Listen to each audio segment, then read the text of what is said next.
శ్రావణి, బెల్లం అనే పేరు వినగానే నోరూరుతుంది. అలాగే తిన్నామా అంతే సంగతులు. అంత విషంగా మారుతుందంట ఈ బెల్లం.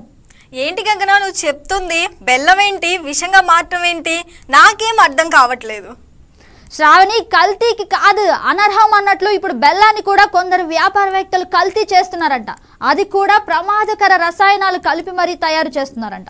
అవునా? చాలా షాకింగ్ గా ఉంది గగనా. దీని గురించి కొంచెం క్లారిటీగా చెప్తావా? తప్పకుండా శ్రావణి. కల్తీ బెల్లం తయారీ గురించి పూర్తి సమాచారం మన స్పెషల్ కరెస్పాండెంట్ నాగేంద్ర కుమార్ అందిస్తారు.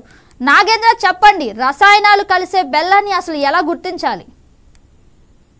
చోడవరం నియోజకవర్గం రావికతం మండలంలో మట్టవానిపాలెం గ్రామంలో పురుగుల మందులు కలిపే రసాయనాలు అండ్ బట్టల పరిశ్రమలు ఉండే రసాయనాలతోటి బెల్లం తయారీ అవుతుంది.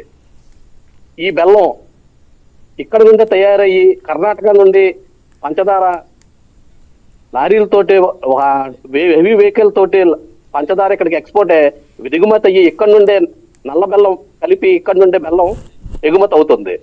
ఈ నేపథ్యంలో బెల్లం ఇక్కడ నుండి తయారయ్యి ఇక్కడ నుండి ఎగుమతులు అయ్యి ప్రజాజీవనాలతోటి ఇబ్బందులు పడుతుంది, ప్రజాజీవనాలతోటి చెలగాటం ఆడుతుంది.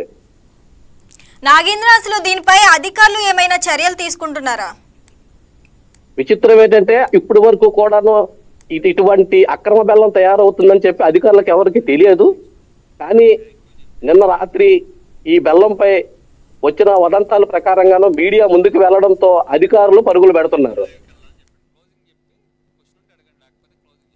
అంటే నాగేంద్ర, అసలు ఇప్పటి వరకు చూసుకుంటే నల్ల బెల్లం అనేది చాలా అవసరం, అంటే వైద్యం చేయటానికి కూడా ఉపయోగపడిందని కూడా చాలా మంది అంటూ ఉంటారు. కానీ ఇలా వాడటం వల్ల ఎందుకని అధికారులు వెనకడుగేస్తున్నారు? చర్యలు ఎందుకు తీసుకోవట్లేదు? నల్ల బెల్లం అనేది ఎక్సైజ్ అధికారులు ఎప్పుడో బ్యాన్ చేశారు. నల్ల బెల్లం తోటి మత్తు పదార్థాలు అండ్ మందు కూడా తయారీకి నల్ల బెల్లం ఉపయోగిస్తారు. దాన్ని ఆల్రెడీ ఎక్సైజ్ అధికారులు బ్యాన్ చేశారు. ఈ నేపథ్యంలో ఇది బాగా పాడైపోయిన నల్ల బెల్లం తోటి పంచదార ఉపయోగించి ఈ బెల్లాన్ని తయారు చేసి విక్రయిస్తున్నారు.